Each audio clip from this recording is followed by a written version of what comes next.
내 사랑하는 형제들아, 너희가 알지니 사람마다 듣기는 속히 하고 말하기는 더디하며 성내기도 더디하라. 사람이 성내는 것이 하나님의 의를 이루지 못함이라. 그러므로 모든 더러운 것과 넘치는 악을 내버리고 너희 영혼을 능히 구원할 바 마음에 심어진 말씀을 온유함으로 받으라. 너희는 말씀을 행하는 자가 되고 듣기만 하여 자신을 속이는 자가 되지 말라. 누구든지 말씀을 듣고 행하지 아니하면 그는 거울로 자기의 생긴 얼굴을 보는 사람과 같아서 제 자신을 보고 가서 그 모습이 어떠했는지를 곧 잊어버리거니와, 자유롭게 하는 온전한 율법을 들여다보고 있는 자는 듣고 잊어버리는 자가 아니요 실천하는 자니 이 사람은 그 행하는 일에 복을 받으리라. 누구든지 스스로 경건하다 생각하며 자기 혀를 재갈 물리지 아니하고 자기 마음을 속이면 이 사람의 경건은 헛것이라. 하나님 아버지 앞에서 정결하고 더러움이 없는 경건은 곧 고아와 과부를 그 환난 중에 돌보고 또 자기를 지켜 새 속에 물들지 아니하는 그것이니라. 아멘. 오늘 우리에게 주신 말씀은 야고보서 1장 19절로 27절입니다. 말씀을 듣고 순종하지 않으면 어떻게 될 것인지 말씀을 들어보시기 바랍니다.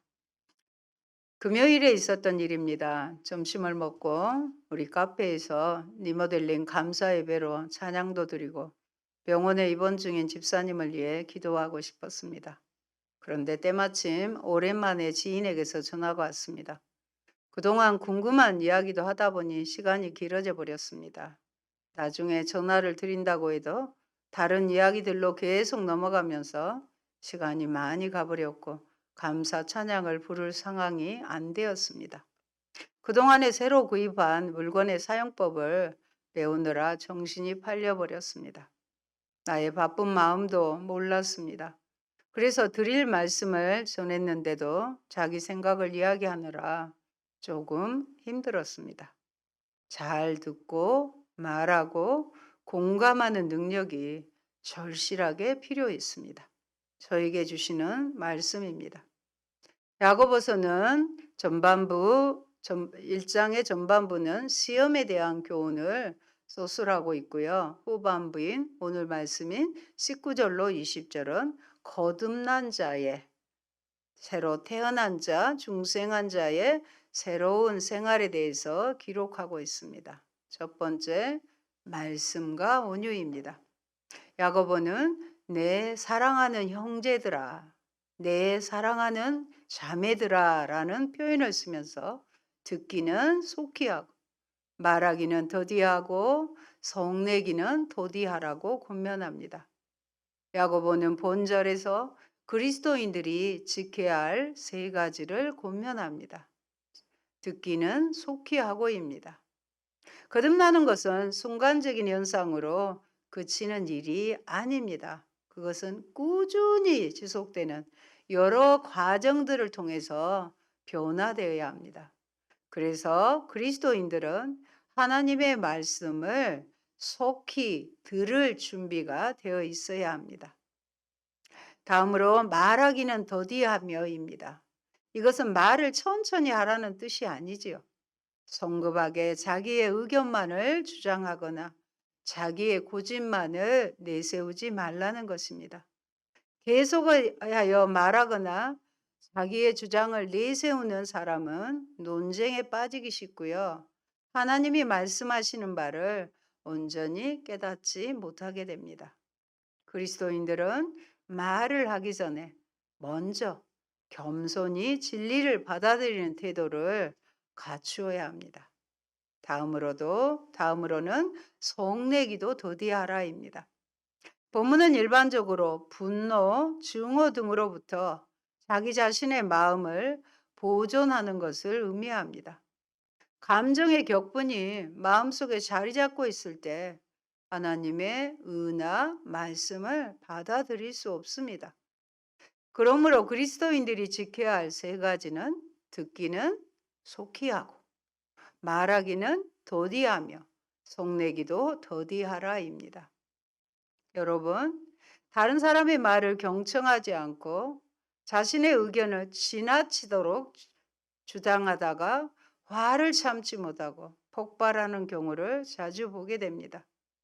화를 참지 못한다는 것은 자기의 생각이 옳다고 확신하기 때문입니다. 어떤 사람들은 정의를 위하여 분노하는 것을 자랑스럽게 생각합니다. 그런데 야고보는 사람이 성내는 것이 하나님의 의를 이루지 못함이라고 정의하면서 자신을 정당화하는 사람들에게 경고합니다. 사람의 성내는 것이 하나님의 의를 이루지 못함이니라. 성내는 것은 그리스도인의 마음을 해칠 뿐만 아니라 하나님이 원하는 삶에 위배됩니다. 하나님의 의란 하나님이 원하시고 인정하시는 그리스도의 올바른 행위를 하나님의 의라고 합니다. 우리는 화를 내는 것을 감정의 표현으로 이해하지만 야고보는 하나님의 의에 대한 반응이라고 정의합니다. 시편 기자는 하나님께 내 입에 파수꾼을 세워주소서, 내 입술에 파수꾼을 세워주소서라고 기도했습니다.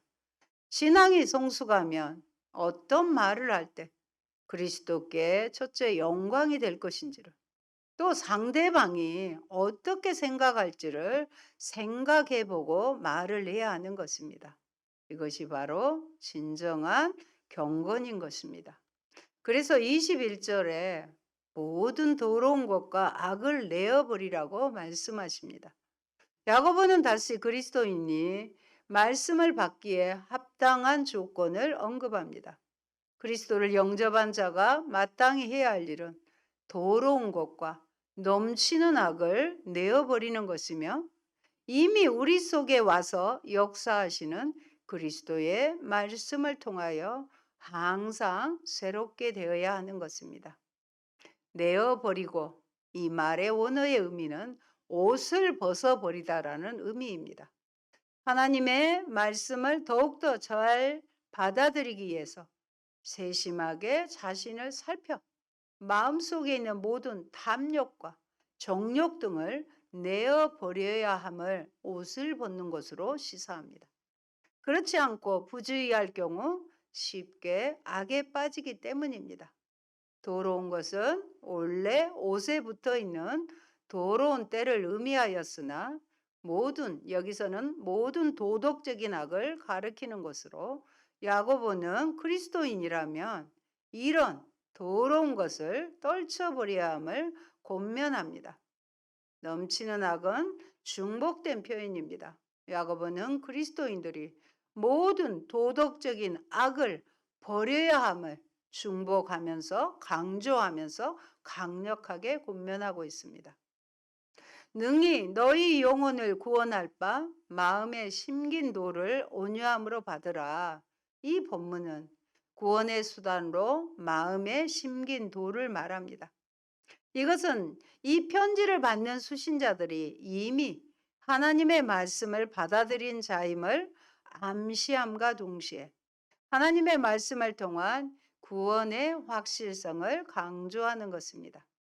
또한 하나님의 말씀을 받아들인 그리스도인들이 책임감 있게, 그리스도인에게 요구되는 것은 책임감이죠.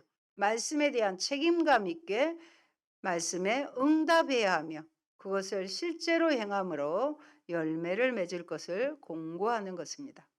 여러분, 우리가 화를 낼 때는 잘 모르지만 화가 가라앉고 진정한 후에 자신을 돌아보면요, 원인이 더러운 것과 악에 있다는 사실을 고백할 수밖에 없습니다.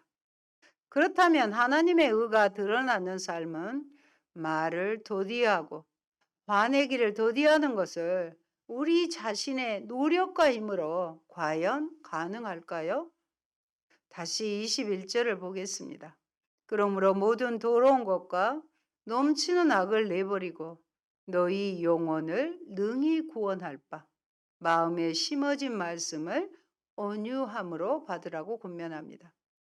불가능해 보이는 것처럼 이 질문에 야고보는 너희 영혼을 능히 구원할 바 마음에 심어진 말씀을 어떻게 해요? 온유함으로 받으라고 말합니다. 다른 사람을 존중하며 화를 내지 않는 것은 죄 아래서 태어난 사람이 할 수 없습니다. 정말로 그 사람을 존중한다면 어떻게 화를 내겠습니까? 그래서 모든 사람이 어려워요. 오직 구원을 이루시는 하나님의 말씀으로만 가능합니다. 그래서 구원받는 자들은 하나님의 말씀을 온유함으로 받는 것입니다. 다른 말로 하면 하나님의 의를 온유함으로 받습니다. 즉 성도는 온유함으로 그리스도의 법을 지키는 자입니다. 온유하면 원래 의미 아시죠? 원래는 야생 말이었는데 기꺼이 훈련을 통해서 주인에게 복종하는 것. 할 수 있지만 힘이 넘쳐나지만 주인의 말에 복종하는 것을 온유라고 하는 것입니다. 여러분, 온유한 자는 복이 있나니 그들이 땅을 기업으로 받을 것이며. 마태복음 5장 5절에 예수님께서 말씀하셨습니다. 야고보는 우리에게 예수님께서 약속하신 복을 기억하기를 원합니다. 온유함은 우리가 만들어내는 것이 아니에요. 예수 그리스도로 인하여 하나님이 주시는 복입니다. 그리고 성령의 열매입니다. 그러므로 성도들은 하나님의 말씀을 듣고 자신의 말을 하는 자가 아니라 하나님의 말씀을 전달하는 자가 되어 말을 내는 것이 아니라 하나님으로부터 오는 온유함으로 이 땅에 하나님의 기업을 드러내는 자입니다. 이렇게 우리의 성품과 행동이 변화되기 위하여 성령님의 도우심이 절대적으로 필요합니다. 성령 하나님은 우리에게 예수님의 온유하심을 부어주실 것입니다. 하나님의 말씀만이 내가 무엇을 상대하고 있고 어떻게 상대하고 있는지를 잘 알려줍니다.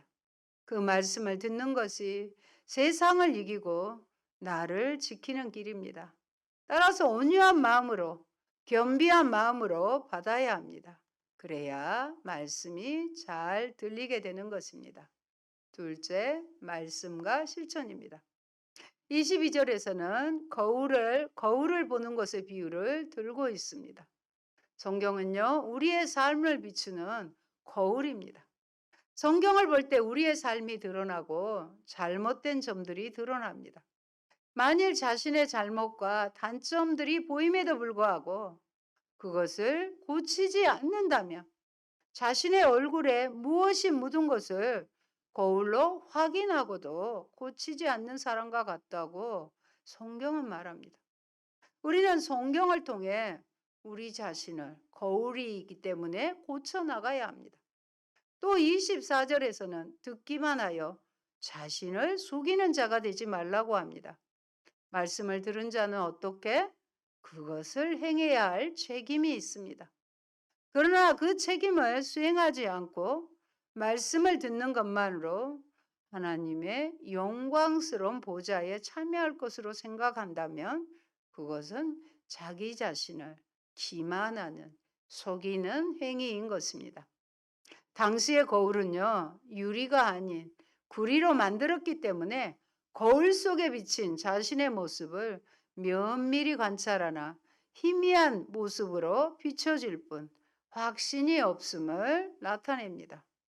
이는 단지 말씀을 듣고 행치 않는 것을 비유한 것으로 열심히 주의하여 말씀을 들었다 할지라도 행하지 아니하면 희미한 거울을 보는 것과 같음을 시사합니다.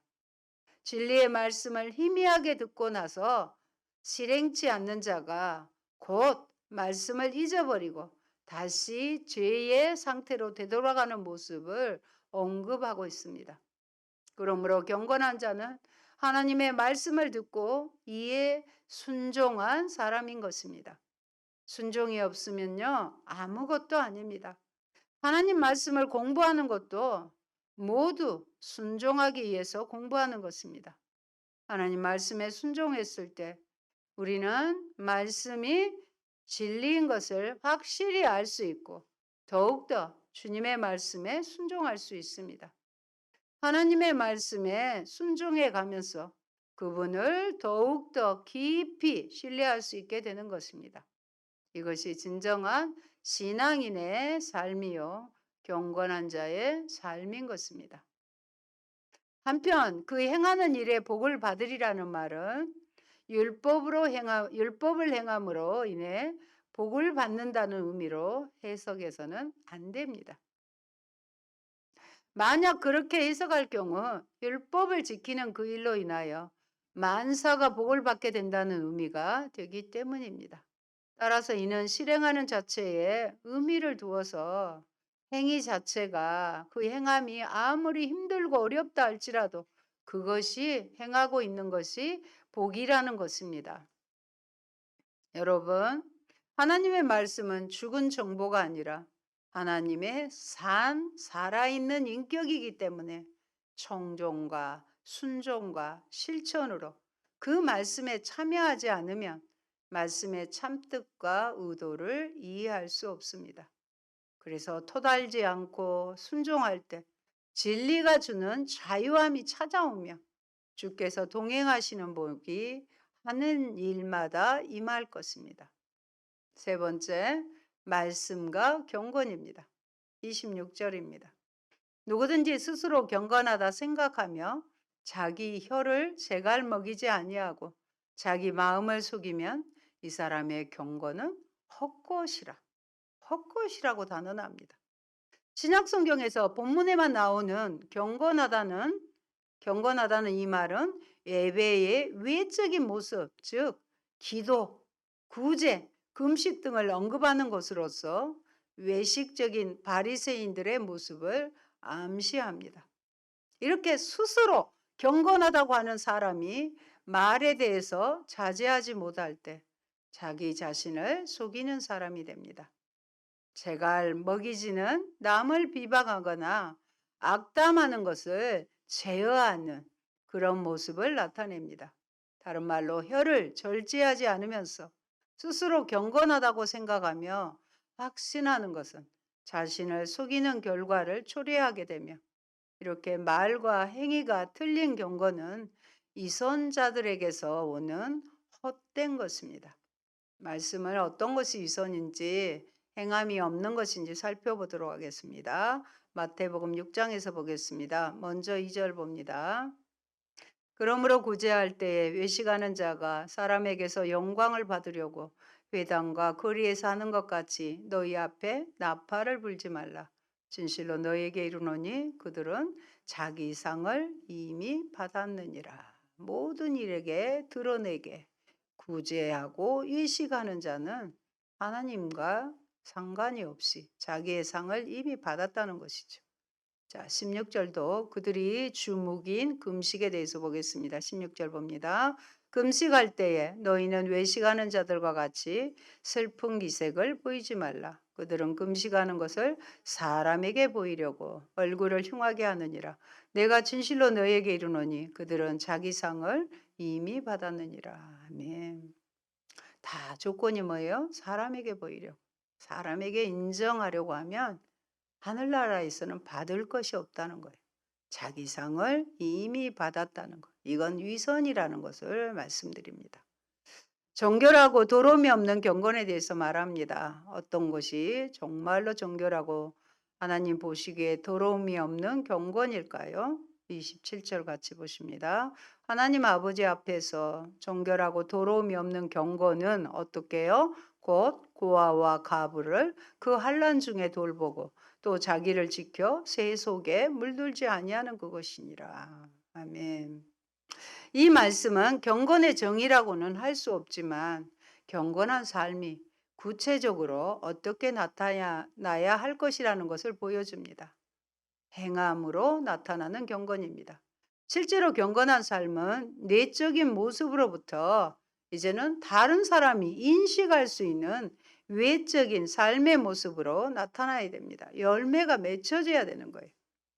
하나님 앞에서라는 말은 문자적으로 하나님 편에 서서라는 의미예요.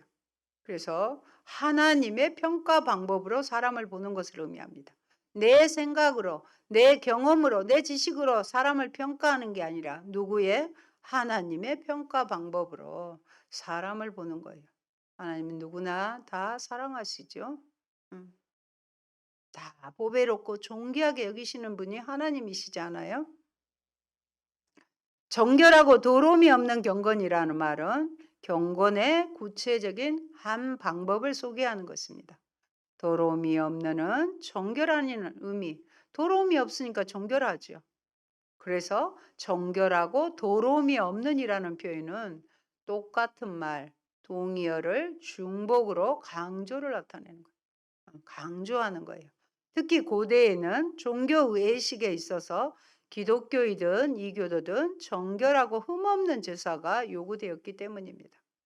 야고보는 내적인 경건 생활에서 비롯되는 외적인 경건 생활의 모습에 대해서 두 가지로 언급하고 있습니다. 첫째가 뭘까요? 고아와 과부를 그 환란 중에 돌아보는 것입니다. 본문에서는 특별히 두 부류의 대상만을 언급하지요. 고아, 과부입니다. 그의 다른 부류인 다른 성경에서는 나그네, 병든 자, 또 마태복음 같은 데 보면 갇힌 자 등을 제외시키지는 않습니다. 이들은 한 공동체 안에서 그리스도의 사랑을 보여주어야 하는 구제 대상들입니다. 한편 돌아보다는 단순히 교제를 나누기 위한 돌아봄보다는 극히 어려움에 처해 있을 때 돌아보는 것을 시사합니다. 둘째는요, 자기를 지켜 세속에 물들지 않은 것입니다. 이웃사랑은 물론 자신 스스로가 죄악에 빠지지 않고 성화, 거룩함을 위해 계속적인 노력을 경주할 것을 권면하는 것입니다. 우리가 의롭다고 인정을 받고 구원을 받는 것은 하나님의 주권적인 은혜로 되는 것이지만 내가 거룩함으로 정결하게 되는 것은 자신의 노력과 성령의 도움이라는 것을 기억하시기 바랍니다. 가만히 있는데 성화되지 않습니다. 내가 하나님 말씀대로 순종해 드릴 때 성화가 가능한 것입니다. 따라서 경건한 자의 삶에 있어서 이웃사랑과 자기의 거룩한 생활과의 관계는 불가분의 관계인 것입니다. 야고보는 앞에서 말씀을 행하는 자가 되어야 할 것을 언급하면서 본문에 와서는 말씀만 듣기만 하고 행하지 않는 자에 대해서 기술합니다. 스스로 경건하다고 생각하는 사람들에게 야고보는요, 혀라는 구체적인 예를 통해서 자신의 혀를 다스리지도 못하면서 어떻게 스스로 경건하다 할 수 있느냐고 훈계하고 있습니다. 그 사람 말을 들어보면 알죠. 따라서 참된 경건이라 그가 들은 말씀을 행하는 것인데 그것은 환란 가운데 있는 고아와 과부를 돌아보며 자신은 지켜서 세속에 물들지 않게 하는 것입니다. 여러분, 특별히 야고보가 이웃사랑의 의무에 대해 말하면서 자신을 지켜 세속에 물들지 않게 하라는 권면을 첨가시킨 것은요. 이웃생활과 거룩한 생활은 서로 긴밀하게 연결되어 있다는 점을 강조하기 위함인 것입니다. 지혜는 그 행한 일로 인하여 옳다함을 얻느니라. 지혜는 그 행한 일로 인하여 옳다함을 얻느니라는 마태복음 11장 19절의 말씀처럼 참된 경건은요, 그의 삶을 통해서 나타납니다. 바로 이러한 삶이 세속에, 세상의 풍조에, 유행에 물들지 않는 삶이라 하겠습니다. 시험을 이기는 사람은 경건한 사람입니다. 그것은 절제된 말과 약자를 돌보는 실천적인 섬김과 세속에 물들지 않는 거룩한 삶을 통해 드러납니다. 율법을 알고요, 고백하는 것보다 시험당한 이웃을 향한 사랑의 실천으로 말씀을 실천하는 것이 참된 경건입니다. 그렇다면 세상을 상대할 힘은 어디서 나오는가요? 그것은 나를 알고 세상을 알고 세상을 지으신 하나님을 아는 데서 나오지 않을까요? 그런데 안다고 절로 힘이 되는 건 아닙니다. 안다는 것 자체가 간단하지 않은 일이기 때문입니다. 살아봐야 진짜 알게 되는 게 더 많지 않을까요? 사랑하는 성도 여러분, 시험을 이기려면 하나님과 붙어 있어야 합니다. 그것은 모호한 말이 아니라 하나님의 말씀을 듣고 그 말씀을 따라 내가 걸어가고 또 나아가고 멈추는 삶을 산다는 뜻입니다. 주님 뜻이 아니면 멈추게 하고 주님 뜻이면 가게 하는 그런 삶입니다. 그 말씀대로 사랑하고 용서하고 사랑하고 용서하고 그 말씀대로 나와 타인을 대하는 삶을 살 때 우리는 시험을 이길 수 있습니다. 우리도 성령의 증거와 인도하심을 받아 온유함으로 하나님의 말씀을 전하는 여러분들이 되시기를 소원합니다. 아멘. 좋으신 하나님, 감사합니다. 하나님의 말씀을 듣고 행하지 않는 자는 주님이 원하시는 뜻을 이루어 드릴 수 없고 제 속에 물들지 아니하고 하나님이 원하시는 고아 과부를 돌보는 경건에 이르지 못하는 것을 알 수 있습니다. 하나님, 우리가 먼저 말을 할 때 듣기는 속히 하고 말하기는 더디하고 성내기도 더디함으로 먼저 내 말을 듣는 상대방을 생각하게 하시고 또 내 말을 듣고 계시는 하나님을 생각하면서 지혜롭게 절제 있게 교훈이 되는 그런 열매 맺는 말들만 할 수 있는 저희들 되게 하옵소서. 내 힘으로는 할 수 없는 것 고백합니다. 성령 하나님 도와주시고 말씀을 쫓아 행할 때 그 일이 가능하다고 하셨사오니 귀한 뜻 이루어 주시옵소서. 예수님 이름으로 기도합니다. 아멘.